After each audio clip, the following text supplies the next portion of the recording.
Okay, are you there? Konti pa lang. Acts chapter 2, verses 1 to 13. Are you there? All right, the Bible says, and when the day of Pentecost was fully come, there were all with one accord in one place. And suddenly there came a sound in heaven as a rushing mighty wind, and it filled all the house where they were sitting. And there appeared unto them cloven tongues like as of fire, and it sat upon each of them.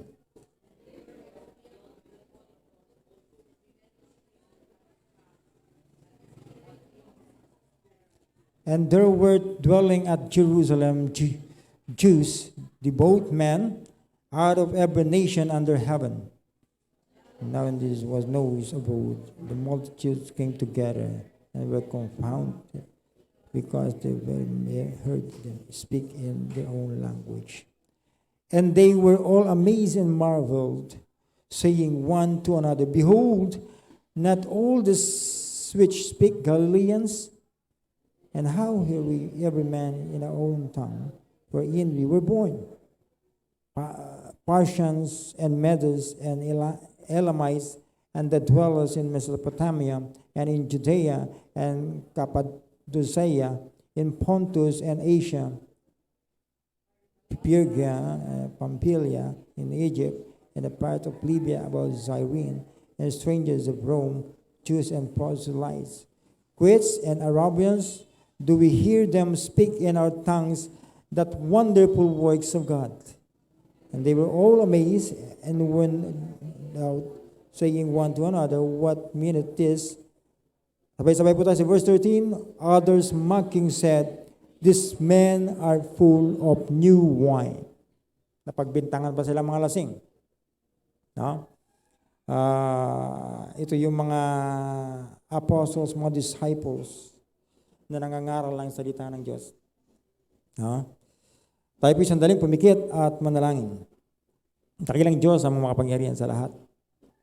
Nagbupuri po kami, O Diyos, nagpapasalamat sa umagang ito. Sa pribilehiyo na pinagkaloob po sa amin para kami po ay patuloy makasamba po sa inyo sa Espiritu at katotohanan at patuloy na makapag-aral at makapakinig ng inyong mga banal na salita sa umagang ito. I pray na patuloy po kaming pangunahan sa oras na ito. Pagpalain mo po kami mula sa inyong mga salita. Abutin mo po, O Diyos, ang aming pangangailangan pang-espiritual. O God, please, gamitin mo po ang inyong lingkod. Kayo po, Panginoon, na magsalita sa kalangitan po namin. At abutin mo po ang pangangailangan ng bawat isa po sa amin. Bigyan mo po kami ng, O Diyos, na maayos na internet connection, na maayos na sound system. Sa ganoon, maging yung aming mga kapatiran nasa kanilang tahanan, nasa virtual service sa oras na ito, ay makapakinig pa rin po ng maliwanag ng inyong mensahe, Panginoon Diyos. O God, maraming salamat po. Pagpalain mo po ang aming pastor, Pastor Hill, Pastor Ed, at lahat ng pastors and preachers na nangangaral sa umaga ito ng inyong mga salita. O God, pagpalain mo po ang missions emphasis na programa ng San Pedro. At ganito po ang lahat ng programa ng aming church ay patuloy pong pagpalain at gamitin mo po ang bawat miyembro ng church na ito na maging bahagi sa paglago, Panginoon Diyos, ng gawain sa lugar na ito. At salamat, ibinabalik po namin ang buong kapurihan, ang kaluwalhatian po sa inyo. At kung may nakikita man kayo, Panginoon, na kasalanan sa aming puso at isipan, ay patawarin niyo po kami. Ito po ang aming samad-dalangin sa pangalan ni Jesus. Amen. Alright, pwede na tayong magsiupo. Ang pag-uusapan po natin ngayon dahil Tagalog, buwan ng wika. Ibig sabihin, kailangan nating i-emphasize yung wikang Pilipino. Dahil ngayon ay buwan ng wika. Kaya nga ang napakinggan yung awitin ay puro Tagalog, Filipino song, no? Kaya makinig po tayo at ayon sa ating maintindihan naway maisabuhay po natin. Okay? Tulad kanina, nakuha naman natin yung a little background of this book, kaya hindi na tayo gaano magtatagal doon. Let's proceed to the message. At tinulat ni Luke, sabi ko nga, si Lucas ay hindi siya isa sa mga apostles, pero siya yung sumulat ng Acts, siya sumulat ng Gospel of Luke. No? Isa lang ang tema, no,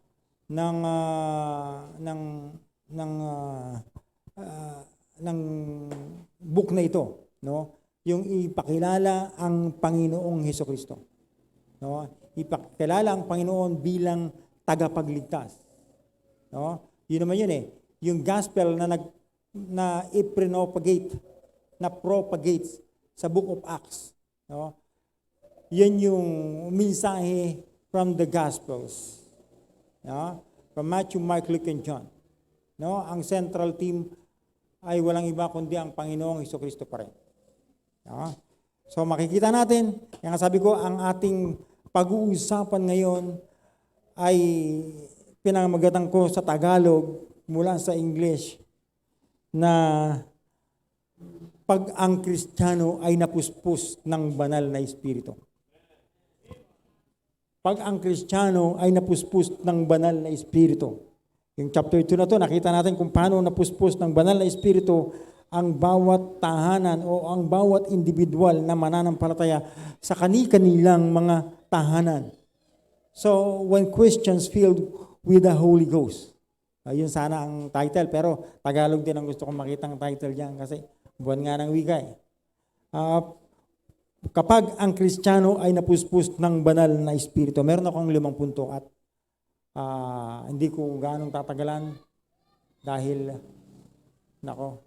kinakailangan pong magtumulak mamaya at hindi ako malate sa 2 o'clock. No? So, bibilisan natin ng konti. So, pag ang Kristiyano ay napuspos ng banal na Espiritu ng Diyos. No?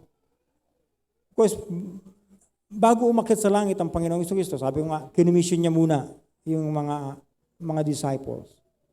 Go and preach the gospel. Nakaset na sa mind nila yon. Pero inaantay nila, sabi niyo, yung pinangako ng Panginoon, pag alis ko, I will send you another comforter, which is the Holy Ghost. Ito na nga yung promise, ito na isa katuparan yung pangako ng Panginoon, yung banal na Espiritu ng Diyos ay pinuspos niya ang mga mananampalataya during the day of Pentecost in this chapter. No? Napuspos, kaya nga sabi ko, pag napuspos ang banal ng banal na Espiritu ng Diyos ang tao o ang Kristiyano. I hope you're listening. Pag napuspos ang bawat Kristiyano ng banal na Espiritu ng Diyos. No? Nakita naman natin yung chapter 2 from verses 1 to 3 na binasa natin kung paanong sila ang banal na Espiritu ay pumunta sa tao na parang kidlat. In a glimpse, isang kisap mata. O nakita ng mga disciples, ng mga tao, kung paano yung banal na Espiritu ng Diyos ay pumunta sa bawat tahanan, sa bawat individual na mananampalataya at sila ay napuspos ng banal na Espiritu ng Diyos at nagmanifest sa bawat mananampalataya yung banal na Espiritu ng Diyos. Kaya nga sabi ko, pag ang Kristiyano ay napuspos ng banal na salita, banal na Espiritu ng Diyos. Alam mo, unang-una natin makikita, sabi niya sa verse 4, and they were all filled with the Holy Ghost. And began to speak with other tongues as the Spirit gave them utterance. Ang unang-una nating mapapansin dyan, nagsimula silang magsalita ng salita ng Diyos na may katapangan. Yan ang unang punto. Yan ang unang punto. They began to speak the word of God boldly. No, Tagalog lang sana, Tagalog lang. Nagsimula sila, itong mga mananampalatayang napuspos ng banal na Espiritu ng Diyos, ng salita ng Diyos. Nagsimula sila magsalita ng salita ng Diyos na may katapangan. Ang Kristiyano pag napuspos ng banal na Espiritu ay magsasalita ng salita ng Diyos. Amen. Ibig sabihin ay magbabahagi siya ng ebanghelyo ng Panginoon. Hindi mo kailangan makapagsalita ng iba't ibang wika para masabing ikaw ay puspos ng banal na Espiritu ng Diyos. Hindi mo kinakailangan makapagpagaling na may mga sakit para masabihin na ikaw ay puspos ng banal na Espiritu ng Diyos. Ang puspos ng banal na Espiritu ng Diyos ay magsasalita ng salita ng Diyos. Hindi siya maihiyang ibahagi yung gospel ng Panginoong Jesucristo. Magsasalita ng merong katapangan. Amen. Hindi niya isa-size up, hindi niya tatantyahin yung pagsasalbihan niya ng salita ng Diyos. Tatanggap kaya ito o hindi? Karamihan na ginagawa ng mga soul winners. Magtatanggap kaya ito o hindi? Parang suplado naman. Hindi ko na lang bibigyan ng tracts. Ay, iiwasan ko na lang ito para mga kapatid. Kailangan nating mapuspos ng banal na Espiritu ng Diyos para magkaroon tayo ng katapangan mag-share ng salita ng Diyos. Amen. Ibig sabihin, pag natatakot pa tayo, ibig sabihin nun, meron pa tayong reservation, meron pa tayong pag-aagam-agam sa ginagawa natin. Kapatid, tuwing magbabahagi tayo ng salita ng Diyos at natatandaan nating mabuti, wala tayong hinihingi sa tao, kundi tayo ang nagbibigay sa tao ng pinakamahalagang mensaheng dapat nilang mapakinggan. Pero tanungin natin, ilang porsyento na kaya sa atin, mula sa iglesyang ito, ang nagbabahagi na ng salita ng Diyos? Tell me. Huwag na ako magpataas ng kamay. No? Tanungin mo na lang sa inyo, ako nga ba ay napuspos na ng banal na Espiritu ng Diyos?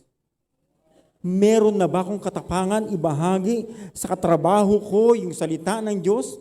Dahil pag hindi mo nasiran yung katrabaho mo, lagi mong katabi sa upuan, lagi mong nakakausap, kasama mo sa pagkain, lagi mong kasama sa trabaho. Pero hindi mo man lang na ibahagi sa kanya yung salita ng Diyos, kapatid. Tandaan mo, accountable tayo dyan. Kaya kayo nilagay ng Diyos sa lugar na yan dahil may taong gustong ipaabot sa iyo ang Diyos.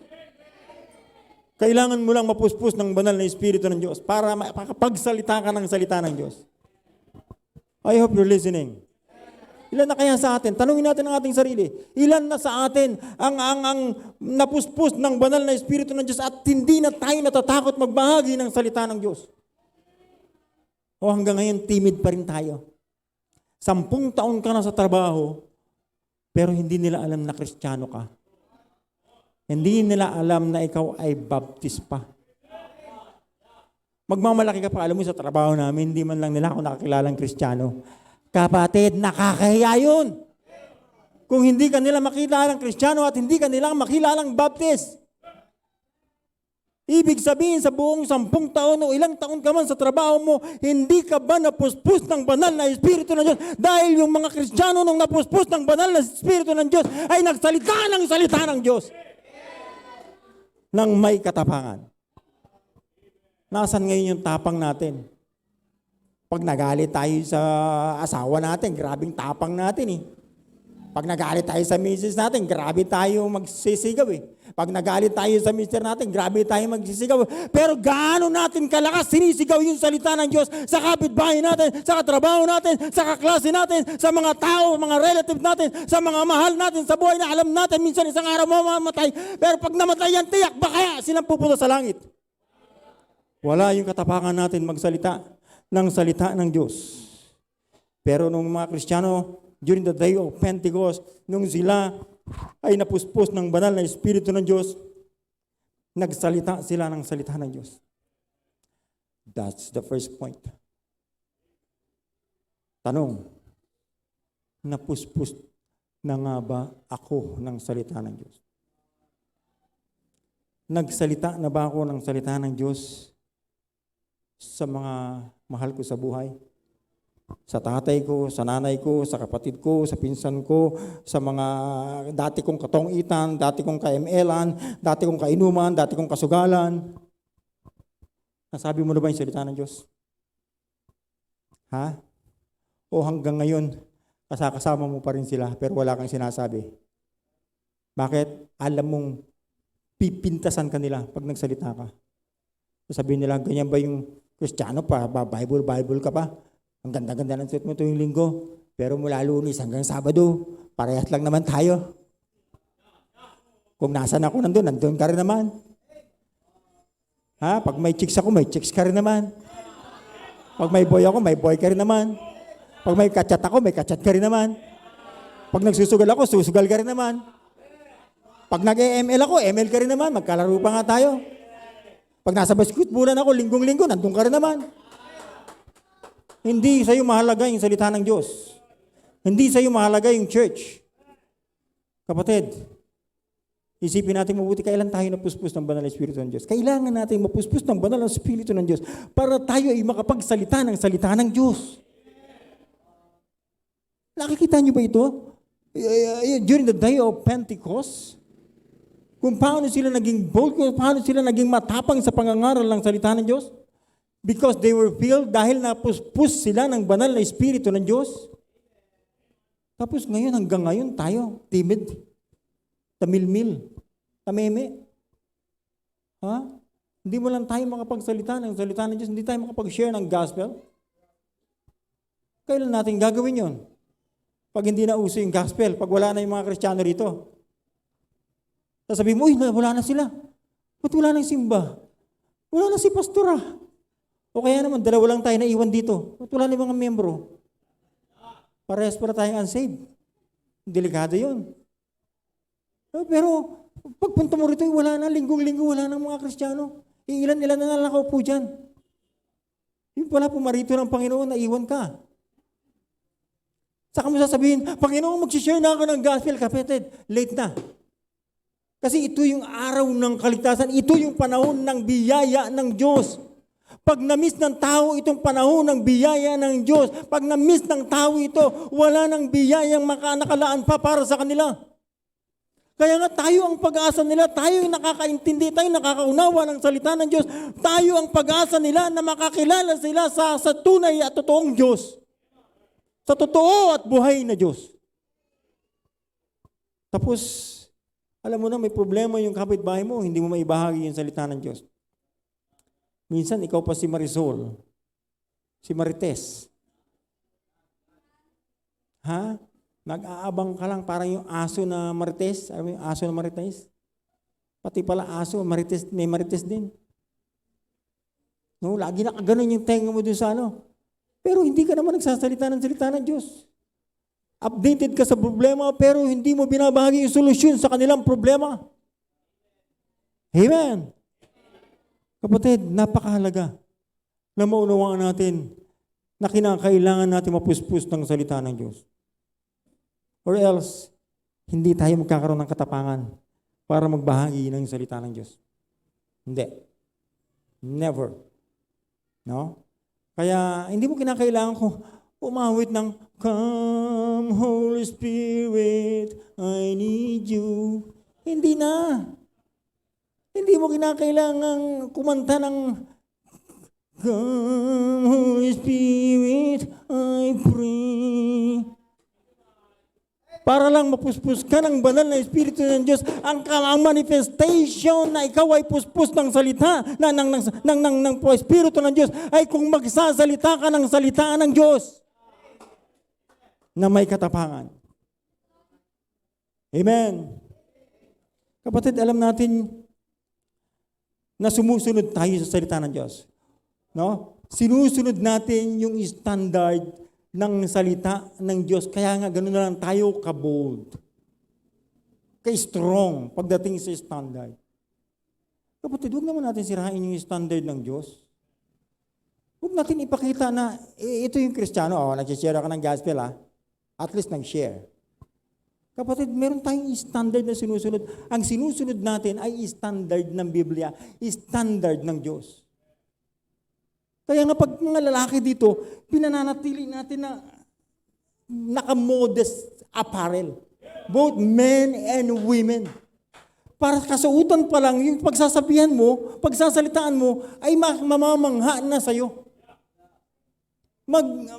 Makikinig na sa'yo kasi ikaw ay kagalang-galang, mahihiya siyang hindi ka pakinggan. Pero kung mag-share ka ng gospel na ikaw ay nakatsinelas, Tapos halos naka-short pants, naka-tuck out, naka-lousy. Maaring tama yung gospel na si-share mo. But how about the testimony? How about the testimony? Kaya meron tayong standard na sinusunod. Hindi lang basta tayo sumusunod sa salita ng Diyos na walang standard. Marami na yan dyan sa labas Nakita niyo ba? The so-called Christian churches, meron din silang standard. Gusto mo bang gayahin yung standard nila? Pag nagsimba, naka-backless? Are you listening? Nakikinig kayo?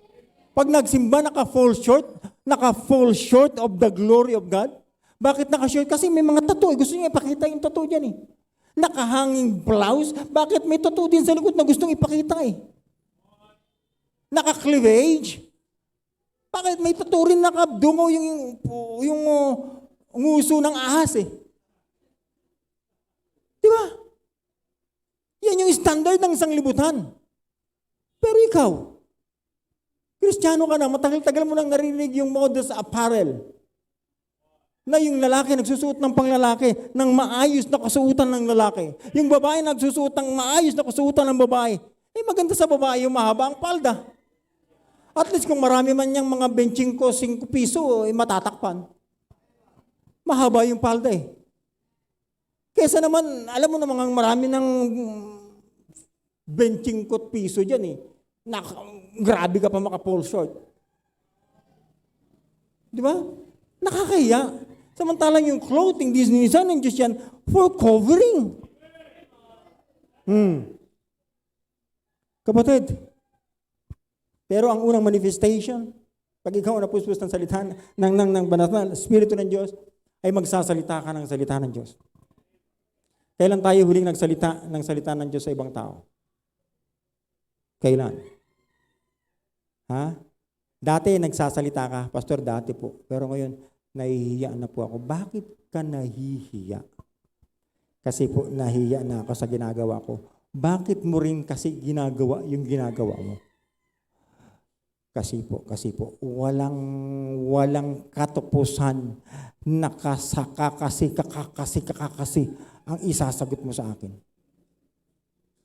It's all alibis. Bakit hindi ka nalang mag-repent? When you say repent, pag ikaw ay nagbago ng kaisipan mo, babaguhin mo yung buong kaisipan mo at ilalaan mo lang sa Diyos. Bakit hindi mo punuin ng salita ng Diyos yung mind mo? Para yung sasabihin mo ay salita ng Diyos. Kaya naman lumalabas sa atin minsan pa TikTok kasi nakikita natin yun sa cellphone natin Kung bakit naman hanggang ngayon nag-NML tayo. Dahil nakikita sa cellphone natin. Kaya naman lagi kang nakatunganga sa cellphone na halos wala kang magawa sa bahay. Dahil nakatunganga ka sa cellphone, bakit ang dami mong ka-chat? Ang dami mong girlfriend. Ang dami mong boyfriend. Kala mo busy kang businessman busy ka palagi sa cellphone, may katawagan, meron ka chatan. Kala mo talaga, businessman Laging nagre-ring yung cellphone, laging nakatunga sa cellphone, wala nang magawang trabaho. Hindi man lang nakapaghugas ng plato, hindi nakapaglinis ng CR, hindi nakatulong maglaba. No ultimo baka pati brief mo o underwear mo, nanay mo pa naglalaba, mahiya ka naman.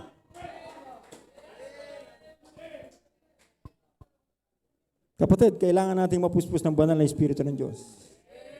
Nung napuspos ng banal na Espiritu ng Diyos, yung mga anak ng Diyos, during the day of Pentecost, nagsalita sila ng salita ng Diyos ng may katapangan. Matapang ka na ba para magsalita ng salita ng Diyos? O hanggang ngayon, tamilmil ka pa rin. Nahihiya ka pa rin. Bakit? Nahihiya ka sa testimony mo. Bakit hindi magbago ang isip towards God? Baguhin mo lang isip mo. Itlaan mo lang yung sarili mo, yung kaisipan mo sa Diyos. Kaya siguraduhin ko sa iyo, magiging matapang ka sa pagbabahagi ng salita ng Diyos. Amen. Yan ang unang punto. Pag nung napuspos sila ng banal na Espiritu, nagsalita sila ng salita ng Diyos na may katapangan. Then, in verse 6, sabi diyan sa verse 6, now when this was noticed abroad, the multitude came together and were confounded because that every man heard them speak in his own language. And they were all amazed and marveled, saying one to another, behold, are not all these which speak Galileans? And how hear we every man in our own language, wherein we were born? Nung napuspos ng banal na Espiritu, ang mga Kristiyano during the day of Pentecost ay nagsalita ang pagsasalita nila ng iba't ibang wika ay lubos nilang naunawaan. That's the second point. Ang pagsasalita nila ng iba't ibang wika ay lubos na naunawaan. Kapatid, makinig. Unawain po natin ito. Yung sinabing tongue dito, tongue, ito ibig sabihin nito ay language. Kaya nga yung mga iba't ibang lahi, yung binanggit kanina, Persians, Medes, Elamites, para madaling unawain, mga Bicolano, Ilocano, Tagalog, Bisaya, Ilonggo, no? Iba't ibang wika. Pero habang nagsasalita yung mga apostles, yung mga disciples, nagmangha sila, paano nakakapagsalita ito? Paano natin naririnig yung salita natin sa sinasabi nila? Yun yung speaking in tongue. No, habang nagsasalita sila ng Ilocano man yung preacher, pero kahit na Bisaya siya, lumaki siya sa Kabisayaan, naiintindihan niya yung sinasabi ng Ilocano. That's the speaking in tongue. Kaya ang pagsasalita nila ng iba't ibang wika ay lubos na naunawaan. Yun ang aking punto. Kasi marami hanggang sa ngayon, maraming tao na hindi nakakaunawa ng speaking in tongue. Ang sabi nila sa isang Kristiyano, so-called Christian church, pag ikaw ay puspos ng banal na Espiritu ng Diyos, magsasalita ka ng salita ng Diyos, mga speaking in tongue. Ano yung speaking in tongue? Pag pinakinggan mo, wala ka namang maintindihan. Sasabihin niya lang, oblada, susuki, hunda, Kamasaki, oblada, wala kang maiintindihan. Hindi yan speaking in tongue. Ang tawag dyan ay confusion in tongue. Tapos pag tinanong ang ibig sabihin, may mag-i-interpret pa. Ang sasabihin niya, magmahalan daw kayo sa isa't isa. Yun ang sinabi. Pagkatapos niya, magmahalan ay matagal nang nakasulat sa Biblia na magmahalan kayo sa isa't isa. Kailangan po ba mag-speaking in tongue? Ano sabi? Mag-soul winning daw. Ano ba kailangan mo mag-speaking in tongue para mag-soul winning? Nandito na yung maliwanag ang utos ng Panginoon sa mga mananampalataya. Go ye and preach the gospel. Kailangan mo pang makapakinig ng speaking in tongue? Tapos sasabihin nila pag hindi ka nakapagsalita ang tawag na nga nila speaking in tongue, hindi mahirap Tagalogin eh. Kasi sinasabi nilang pagsasalita ng iba't ibang wika, pero hindi naman maintindihan. It is confusing in tongue, hindi yun speaking in tongue. Tapos sabihin nila, pag hindi ka nakapagpagaling, sasabihin niya, alikat po, alikat Troy. Sabihin nila, sa pangalan ni Jesus, dahil puspos ka ng banal na Espiritu, sabi nila pag nilayahan yung kamay ko nito, kailangan matumba ito. Pag hindi, wala. Hindi ako puspos ng banal na Espiritu ng Diyos. Ito hindi rin naniniwala. Nakaranas kayo ng iba sa inyo, nakaranas niyan eh. Pero alam niyo kung bakit natutumba? Pumikit ka man. Pikit.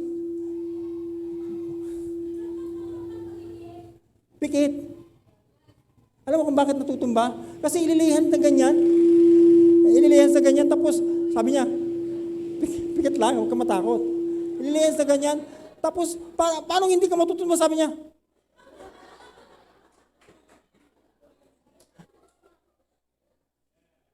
Paano hindi matutumba? Tinutulak. Tinapatid nung nasa likod. Tapos sabi niya, naimatay ako. Kapatid, hindi mo kinakailangan maranasan yun. Sapat na yung salita ng Diyos. The Bible is complete revelation of God. Basahin mo na lang at ito'y magsasabi sa'yo kung ano ang dapat mong gawin, kapatid. Pag napuspos ka ng banal na Espiritu ng Diyos, maunawaan mo yung ibig sabihin, yung pagsasalita ng iba't ibang wika. Amen. Hindi mo kinakailangan practicein yan. Ha? Yung confusion and tongue. Hindi mo kinakailangan practicein. Oh, bloody, oh, bloody.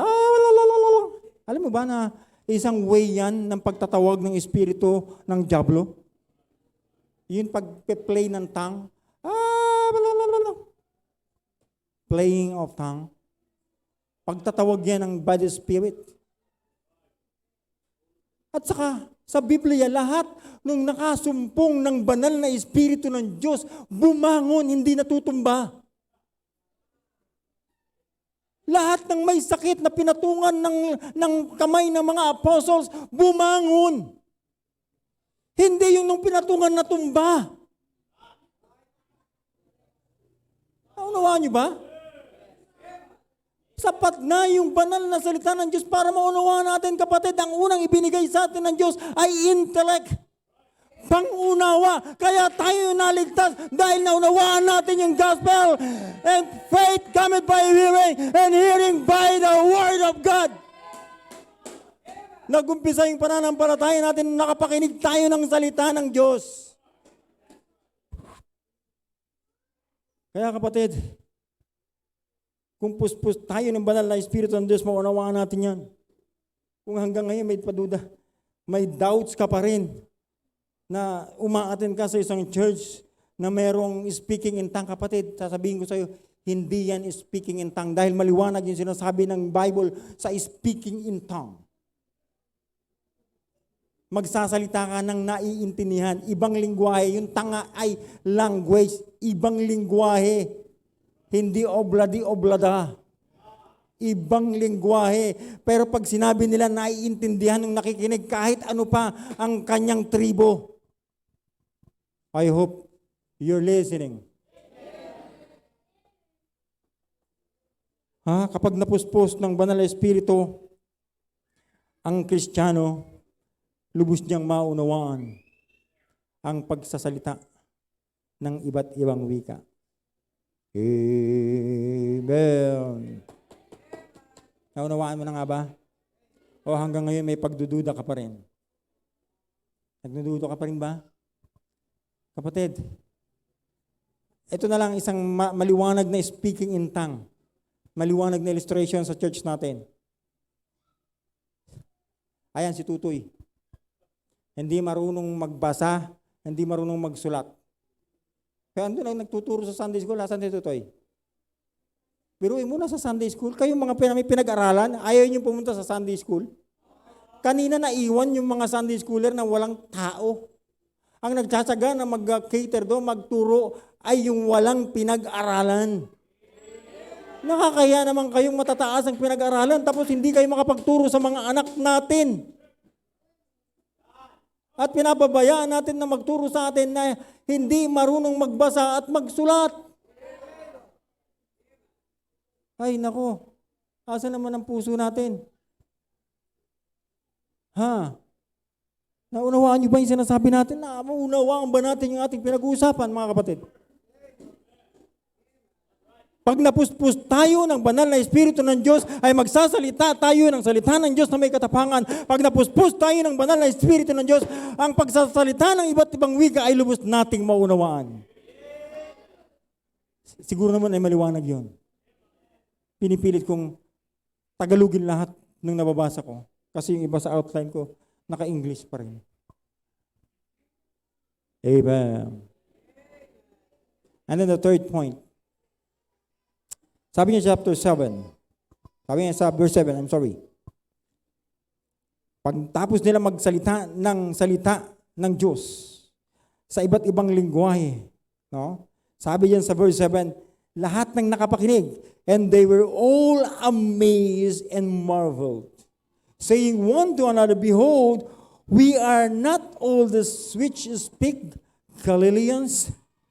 Sabi niya sa verse 12, and they were all amazed. Ha? Alam mo, makikita natin dito, pag ang Kristiyano ay napuspos ng banal na Espiritu ng Diyos at nagsamula siyang magsalita ng salita ng Diyos, maraming tao ang mamamangha. Sabi doon, they were all amazed. Bakit? Kamangha-mangha sa kanila, yung isang walang pinag-aralan ay magsalita ng salita ng Diyos. Amen. I hope na unawaan niyo po yung pinag-uusapan natin. Pag napuspos tayo ng banal na Espiritu ng Diyos at nagsalita tayo ng salita ng Diyos at maunawaan natin yung lengguwahe na yan, anumang speaking in tongue na yan ang sinasabi, maraming tao ang mamamangha sa iyo at sa akin, kapatid. Bakit ba nandito si Brother Raymond? Namangha siya kay Troy. Hindi niya kalain na ganyan si Troy. Brother Raymond, you can testify. Nawala si Brother Raymond. Ayun. Kala ko, bawal yan dito sa amin pagka may simba. Namangha. Di ba namangha ka nung nakita mo si Troy ba? Sabi niya, grabing bata ito. Kabata-bata pa, ang galing magsalita ng salita ng Diyos. Namangha siya. At nandito siya ngayon. Di ba? Yan ang ibig kong sabihin. Maraming tao ang mamamangha pag tayo ay nagsalita ng salita ng Diyos. Pag tayo ay napuspos ng salita ng Diyos, maraming tao ang mamamangha. Kapag sa totoo lang, marami naman talaga namamangha sa atin. Pag sinabing baptist, ay ano yan, biyasa yan sa Biblia. Yun lang ang akala nila. Kasi akala nila lahat ay nagbabasa ng Biblia. Pero hindi nila alam, yung iba sa inyo, tuwing Sunday lang at Huwebes, nakakapagbukas ng Biblia. Amen. Bible school students yun. Biruin mo yun. Diba? Namamangha sila. Sabi niya, ay maraming alam sa Bible yan. Pero ang totoo, wala naman talaga. Bakit hindi naman tayo nagbabasa? Tapos pupunta sa church, magsisimba, pero tutulugan mo din naman. Ano mangyayari? Di wala rin. Sana hindi ka na lang pumunta sa church. Hindi ka na lang sana nagsimba. Natulog ka na lang, nagkamuta ka pa. Amen. Kapatid, pag napuspos tayo ng banal na Espiritu, maraming tao ang mamamangha. Bakit? Meron kang kamangha-manghang bagay na mamamalas nila. Wow. Makikita nila sa iyo yung kamangha-manghang bagay. Bakit ba si Briggs nakabady ni Troy noon? Napahanga si Brother Francis. At gusto niyang kunin dun sa Baguio. Bakit? May nakita siyang kamangha-mangha sa batang ito. Saan nagsimula yun? Nung siya ay nakapakinig ng salita ng Diyos at napuspos ng banal ng Espiritu ng Diyos.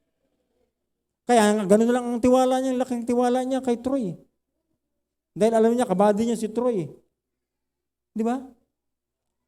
So nakakamalas ang mga tao ng kamangha-manghang bagay sa buhay natin, mananampalataya, sa tuwing tayo ay mapupuspos ng banal na Espiritu ng Diyos. Amen. No? Sasabihin ng ibang mga nanay, alam, buti pa kayo. Ang gagaling niyo naman. Mga bata pa kayo. Sana sama niyo rin yung mga anak ko. Kaya nga marami kayong Sunday schooler doon. Ng mga bata. Pinapayagan ng kanilang mga magulang. Bakit? Namamangha sila sa ginagawa niyo. Natutuwa sila sa ginagawa niyo. Pero ang masakit nga lang, naniniwala sila, namamangha sila, pero hindi sila makapag-commit para samahan yung anak nila dito sa church. Namamangha hanggang pamangha-mangha na lang sila. Amen. Kaya kapatid, napakahalaga na tayo ay mapuspos ng banal na Espiritu ng Diyos. Amen! yung puspos ng salita, yung puspos ng banal na Espiritu ng Diyos ay makikinig ng salita ng Diyos. Hindi magkakwentuhan habang may nagsasalita sa pulpitong ito. Nasanay na kayo mag-usap-usap habang may nagsasalita sa pulpitong ito. Where is now the Holy Spirit? Asan yung banal na Espiritu ng Diyos na pumupuspos sa iyo, kapatid? Ha? Tell me. Kaya halos wala tayong maintindihan. Dahil habang may nagsasalita ka rin. Ano ang maintindihan mo habang may nagsasalita na ikaw ay nagsasalita din? Tell me. Kaya nga in-encourage, tinuturuan natin yung ating mga bata, yung mga maliliit na bata. Ang una mong dapat matutunan ay good listening attitude. Paano natin ituturo sa ating mga anak kung tayo mga magulang mismo hindi marunong makinig sa nagsasalita? Tell me. I hope you're listening. We need to be filled with the Holy Spirit. Kinakailangan natin mapuspos ng salita ng Diyos. Kung hindi mo maiwasan, kwentuhan ka ng katabi mo, sikuhin mo sa leg. Sa leg. Huwag mo kong kausapin, nakikinig ako. Ha? I hope you're listening. Kapatid, mahalaga yan. Itinuturo natin yan sa ating mga anak. At hindi nila yan matututunan pag hindi nila yan nakita sa atin. Sasabihin nila sa atin, di ba naman itong ginagawa ni nanay? Di ba naman itong ginagawa ni tatay sa sinasabi niya? Ha? Amen? I hope you're listening. Wala naman kayo, amen. Kapatid, we need to be filled with the Holy Spirit. Kinakailangan nating mapuspos ng salita ng Diyos so that makakapagsalita tayo ng salita ng Diyos at ang iba't ibang wika ay lubos natin maunawaan at so that maraming tao ang mamamangha sa atin. Maraming taong namamangha sa nangyayari sa church natin. Napatunayan na yan ng ating Grandmother Church sa San Pedro. Mamaya pwede nyo makita ang nangyayari sa San Pedro. Napatunayan na natin yan sa ating church sa Taguig. At pwede nating mapatunayan yan. Kasi yung Diyos ng CBBC San Pedro at CBBC Fort Bonifacio ay siya rin yung Diyos ng CBBC North Caloocan Mission. Hindi tayo nagkakaiba ng standard. Iisa lang ang ating standard. It is biblical standard. Hayaan natin yung ibang tao na lang ang mamangha sa atin. Huwag na tayo yung mamangha. Kasi nire-reveal naman sa atin ng Panginoon ang lahat ng dapat nating malaman, matutunan. Amen. I hope we're listening. Pag ang Kristiyano ay napuspos ng banal na Espiritu, hindi lang siya makakapagsalita ng salita ng Diyos na may katapangan. Hindi lang ang pagsasalita ng iba't ibang wika ay lubos na maunawaan, kundi maraming tao ang mamamangha. At pang-apat, marami ring tao ang magdududa. Sabi diyan sa verse 12, and they were all amazed and were in doubt. Marami ring nagdududa. Di ba? Kaya nga, nung nag-imbita ka, nadala mo yung anak nila sa church, maya-maya nakasunod na sila. Baka kidnapper yun, ah. I hope you're listening. Si Jude, muntik nang naiyak na dyan eh. Dahil inakusahan siyang kidnapper eh. Nang invite lang naman siya ng bata. At pumunta dito yung bata, natutubang makinig. Pero, grabe yung duda ng magulang at gusto tayong kasuhan. Pero hindi nila nakita yung puso ng church na ito. Hindi nila nakita yung pagmamalasakit ng bawat manggagawa ng church na ito, bawat member ng church na ito. Hindi nila nakita yung pagmamalasakit sa kanila na gustong dalhin yung mga anak nila sa church para maging less ang burden nila sa pagtuturo sa kanilang mga anak. Pero ang masakit na katotohanan, yung mga anak nila, kaya hindi lumalago sa pananampalataya, yung mga magulang mismo ay hindi sumusunod sa salita ng Diyos. Ayaw nila ng salita ng Diyos. Paano mananatili ang kanilang mga anak? Kahit gusto ng kanilang mga anak, kung kanilang mga magulang ay ayaw, ano pang magagawa ng anak? Kaya nakita nyo yung may mga dating maliliit pa, nandito na. Mga Sunday schooler na. Ngayon mga dalagat binata na. Pero wala na sa church. Bakit? Ayaw ng magulang nila sa church. Mas gusto nila na kayong kanilang mga anak kasama barkada sa labas. Mas gusto nilang nagkakanonood ng telebisyon. Mas gusto nilang nag-ML. Mas gusto nilang nasa bahay na merong bumibisitang boyfriend o girlfriend. Kesa sa standard na natutunan nila sa church na hindi nila naunawaan na ito ay proteksyon ng kanilang mga anak. Hindi nila alam yung puso ng Diyos na to na ang mga anak nila ay pinoprotektahan natin. Tapos parang kaagaw pa nila yung church sa kanilang mga anak. Ano namang mahihita natin sa kanilang anak? Asset ba yung anak nila? May pera ba? Kaya natin dinadala sa church dahil may pera? Makakapagbigay sa atin? Kapatid, karamihan na sinusundo natin, ayaw nga magsimba pag hindi sinundo kasi ayaw mamasahi. Ayaw nga magsakripisyo na mamasahi. Ibig sabihin, nag-i-spend tayo ng pagpa-diesel, ng maintenance ng sasakyan para makarating sila dito. Wala tayong inaasahang papalit mula sa kanila. Ang gusto lang natin mangyari sa buhay nila ay mabago ang kanilang isipan, mabago ang kanilang pamumuhay. Tapos pagdududahan pa tayo? Ha? Tell me. Pag ang Kristiyano napuspos ng salita ng Diyos, marami pa rin ang magdududa. Imbis na maniwala, nagduda pa. May nakikitang pagbabago. Alam mo, ganito yun eh. May nakikitang pagbabago sa kanilang anak. Sure naman ako, lahat ng mga batang nakapunta dito, nakukonvict mula sa salita ng Diyos, may pagbabago nangyayari sa kanilang anak. Pero alam mo ginagawa ng mga magulang, ang ine-emphasize nila, yung kinakapitalize nila, yung pagkakamali ng anak nila. Pag nagkamali ng konti yung anak, yan ba yung pasimba-simba ka? Lagi ka na lang sa simbahan, ganyan pa rin ang ugali mo? Ha?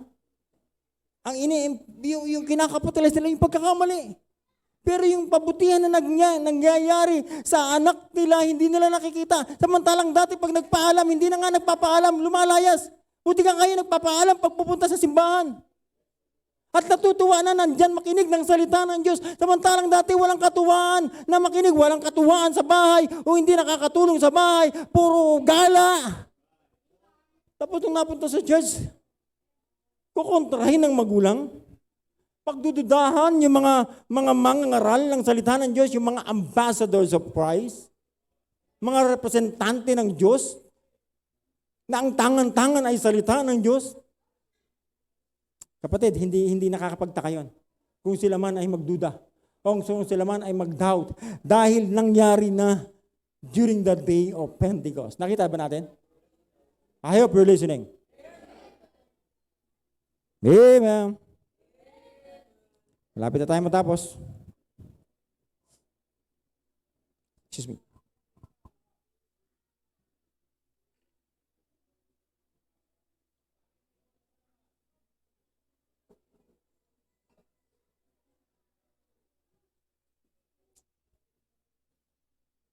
Kapag ang Kristiyano ay napuspos ng banal na Espiritu, magsisimula siya magsalita ng salita ng Diyos.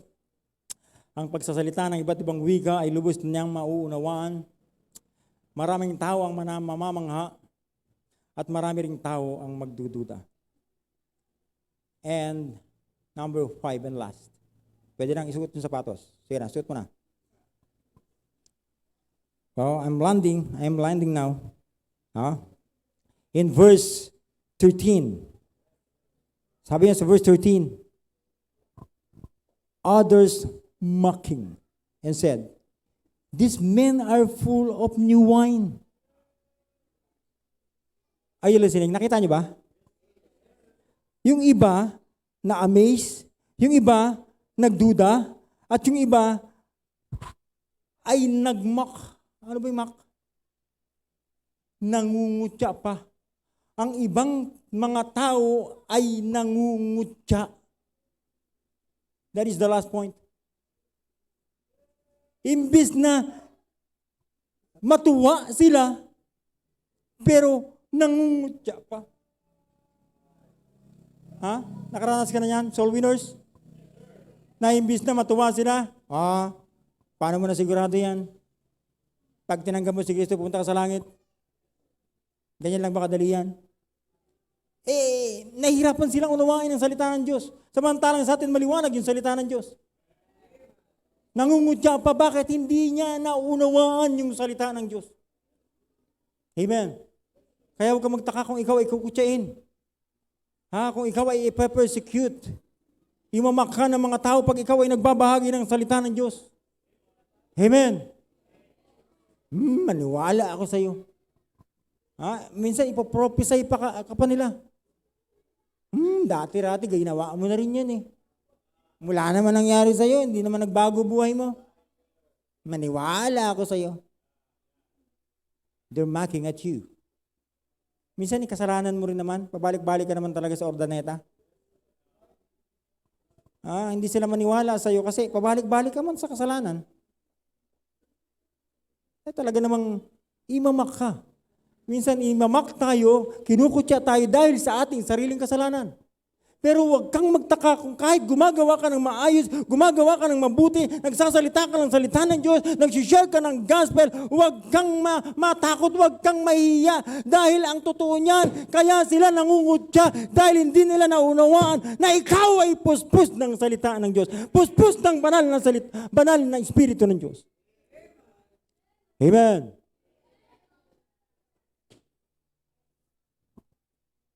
Yan, minsan kamag-anak mo pa eh, di ba? Uy, parang si attorney no case ngayon. Saan ba ang kaso? Ang ganda yung mo ngayon suit mo ngayon father. Attorney, kukutsain ka nila. Hindi nila alam na puspos ka lang ng banal na Espiritu ng Diyos. Kaya ka nakakapagsusuot ng maayos. Kasi kung ano yung nasa loob, yun yung lalabas. Huwag tayong maniwala sa mga tao, mga Kristiyano, so-called Christian na sinasabi niya, hindi naman tumitingin ang Diyos sa panglabas sa puso. Totoo yun. Ang Diyos ay nakatingin sa puso natin, hindi sa outward appearance. Totoo yun. Pero gusto kong ipaalam sa iyo, kapatid, kung ano yung nasa loob, yun din ang lalabas sa atin. Kasi itong nasa labas, ito yung pintuan ng nasa loob. Paano mo sasabihin, Kristiyano ka, may hawak ka naman ng sigarilyo? Paano mo sasabihin, Kristiyano ka, ang hawak mo ng bote ng alak? Paano mo sasabihin, Kristiyano ka, ang hawak mo man ay... Pag ganun, alam na kahit bata, alam na nila yun. Paano nila sasabihin, Kristiyano ka, kung ikaw lagi ka nalang nakatunga sa cellphone mo at nag-i-NML, nagchichinat-chat, nagtitiniktok, walang katapusang TikTok, hala, sige. Amen. Hindi yung kapuspusan ng banal na Espiritu. Pagka hindi mo mapigil yung sarili mo kakatiktok, hindi yan kapuspusan ng banal na Espiritu. Kapuspusan yan ng kapuspusan yan ng Espiritu ng Diablo. Kasi yung Diablo ang natutuwa sa'yo tuwang ginagawa mo yan. Di ba? Karamihan, nagtitiniktok na nagsisinayaw sa harap ng cellphone nila, tatanggalin pa nila yung gusto nila yung mga naked. Two-piece. Minsan see-through. Diba? Tapos yung gagayahin mo. Sa kwarto ka nga, nagtitiniktok. Wala, sige, sige. Doon ka nga, pero sinend mo naman sa buong mundo. Nasa kwarto ka nga, pero kinakita mo naman sa buong mundo. Kaya nga meron tayong standard eh. Kung ano yung standard natin sa church, yun din ang standard natin sa loob ng tahanan.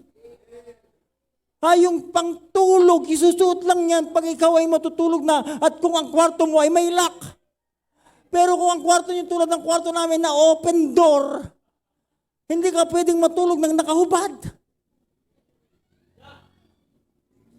I hope you're listening. Kapatid, unawain natin mabuti ang ating pinag-uusapan. I'm landing. Kapag ang Kristiyano ay napuspos ng banal na Espiritu ng Diyos, magsasalita siya ng salita ng Diyos na may katapangan. Amen. Pag ang Kristiyano ay napuspos ng banal na Espiritu, ang pagsasalita ng iba't ibang wika ay lubos niyang maunawaan. Tahimik kayo. Hindi ko alam kung naunawaan niyo sinasabi ko. Pag ang Kristiyano napuspos ng banal na Espiritu, maraming tao ang mamamangha. Hindi ko talaga maintindihan kung naunawaan niyo sinasabi ko. Pag ang Kristiyano napuspos ng banal na Espiritu, maraming tao rin ang magdududa. At pag ang Kristiyano napuspos ng banal na Espiritu, meron ding ibang mangungutya. Bagamat konti ang porsyento ng nangungutya kesa sa namamangha. Nakita niyo yan? Kaya ang salitang ginamit dyan others mocking. Yung iba lang. Pero yung sabi dyan, yung all were amazed. Isa siya sa na-amaze, pero nangungutya rin siya. Na-amaze siya, pero pinaniniwala niya sa sarili niya, hindi yan, wala yan. Kaya kukutyain niya na lang. I hope you're listening. Kaya nga, nagkamap ako sa isang prinsipyo. Dapat Tagalog din ito. Ang may katapangang pagsasalita ng Diyos ay kapahayagan lang ito na ikaw ay puspos ng banal na Espiritu. Ulitin ko. Boldly speaking the Word of God is the manifestation of being filled with the Holy Spirit. Kapatid, tandaan natin yan. Ibig sabihin, kahit nasaan tayo, pwede tayong magsalita ng salita ng Diyos. Pero pag natangikalaan na tayo, pag na timid na tayo, natamilmil na tayo, kapatid, nawawala na yung pagkilos ng banal na Espiritu ng Diyos sa buhay natin. Kinakailangan nating mapuspos ng banal na Espiritu ng Diyos. I hope the message is clear. Amen. I hope maliwanag po ang mensahe. Maligayang buwan ng wika. Mapuspos nawa tayo ng banal na Espiritu ng Diyos. Amen. Tayo pong lahat ay tumayo at manalangin. Dakilang Diyos ang makapangyarihan sa lahat. Nagpupuri po kami at nagpapasalamat o Diyos sa natapos po naming pagpahayag, pangangaral ng salita ng Diyos, pangangaral ng salita niyo o Diyos. Salamat po sa mga anak niyo nakinig, mga bisitang nakinig. I pray, O God, na patuloy mo pong panatilihin yung mga salita niyo yung natanim sa kanilang puso at isipan. At naman pong naunawaan po namin, tulungan niyo rin po kami, O Diyos, na ito'y maisabuhay po namin sa gitna ng magulong isang libutan na ito. O God, maraming salamat po sa kapatapatan po sa amin. Ibinabalik po namin ang buong kapurihan ng kaluwalhatian po sa inyo. At O Diyos, patawarin niyo po kami sa bawat pagkakasala at pagkukulang po namin. Ito ay aming dalangin sa pangalan ni Jesus. Amen. Sa bahagi man tayo